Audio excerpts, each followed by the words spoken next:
ইনশাল্লাহ সবাই যে দোয়া করে যেন জিতে। আমরাও আজকে খেলা দেখবার ইনশাল্লাহ বাংলাদেশ জিতবে আজকে। না আলহামদুলিল্লাহ অনেক বড় একটা স্পেল করছি, এক পাশ থেকে অনেক ধরে বোলিং করছি, সুস্থ আছি আর টিমের জন্য কন্ট্রিবিউট করে পারছি, এই জন্য অনেক গ্রেটফুল এবং চেষ্টা করবো সামনের দিনগুলো তার ভালো করার জন্য। 9টি উইকেট, কোনটা স্পেশাল ছিল সব থেকে বেশি?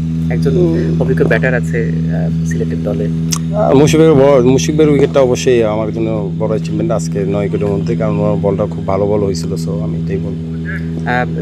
এমন পারফরমেন্স পর বাসায় কারোর সাথে কথা হয়েছে বা কোনো ড্রেসিং রুমে কোনো আনন্দ উদযাপন করা হয়েছে? না, আমার ড্রেসিং রুমে সবাই আমাকে অভিনন্দন জানাইছে আর সবাই ব্যাক করছে অনেক, কারণ আমি লম্বা সময় ধরে করতেছিলাম। সবাই মাঠের বাইরে, নাজমুল ভাই, কোচ, ম্যানেজার, যারা সবাই। আর আমি খেলা মাঠে ঢুকলে ড্রেসিং রুমে ঢুকে গেলে আর ফোন ইউজ করি না খেলা শেষ হয়ে যাওয়ার মতো। এখনও কারোর সাথে বাসায় কথা হয়নি, বাট এখন গিয়ে ইনশাল্লাহ কথা হবে। নাকি বল অনেকটা ওয়ান ম্যান শো হয়ে গেল কিনা, যে অপর পাশ থেকে যদি আর একজন কিংবা দুজন বোলার যদি আপনাকে সাপোর্টটা দিতে পারতেন, আরও কম রানে হয়তো সিলেটকে আটকে দেওয়া যেত।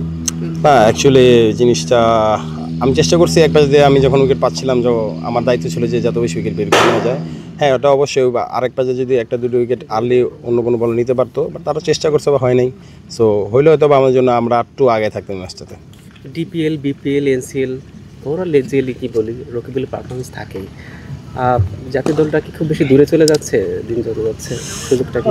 দেখেন, আমি এত দ্রুত চিন্তা করি না। আমি সবসময় বলে থাকি যে আমি টিম প্লেয়ার। আমি যখন যে টিমের জন্যই খেলি সেটা তো চেষ্টা করি।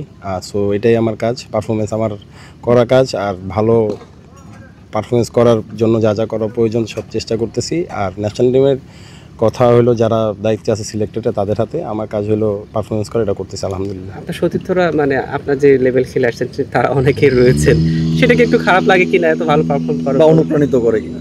অবশ্যই অনুপ্রাণিত করে, কারণ ওরা আমরা একসাথে ছিলাম, অনেকে আছে আমার ব্যাচের।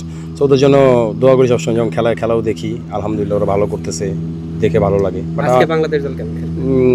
ইনশাল্লাহ সবাই যে দোয়া করে যেন জিতে। আমরাও আজকে খেলা দেখবার ইনশাল্লাহ বাংলাদেশ জিতবে আজকে, আশা রাখি।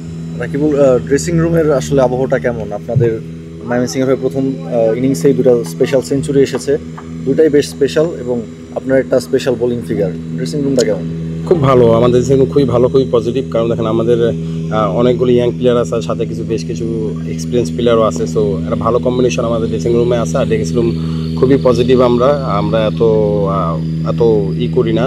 সো আমরা ড্রেসিং রুম থেকে পজিটিভলি বেরোই, মাঠেও পজিটিভলি থাকি। ম্যাচটা দেখে মনে হচ্ছে ড্রয়ের পথে যেতে পারে, যেহেতু একটা দিন বাকি আছে। আপনারা রেজাল্ট বের করতে কতটা আগ্রহী? দেখেন, সবাই তো জিততে চায় 4 দিনের খেলায়। কালকে তো সারাদিন বাকি, 90 ওভার, যে কোনো কিছু করতে পারে। হয়তো বা ওরও এখান থেকে মোমেন্টাম পাবে বা আমরাও মোমেন্টাম পাবো। আমরা জিতার জন্য খেলবো ইনশাল্লাহ। আপনারা ছাড় দেওয়ার পক্ষে না? না, আমরা জিতার জন্য পক্ষেও না। না, আমরা জিতার জন্য খেলবো ইনশাল্লাহ।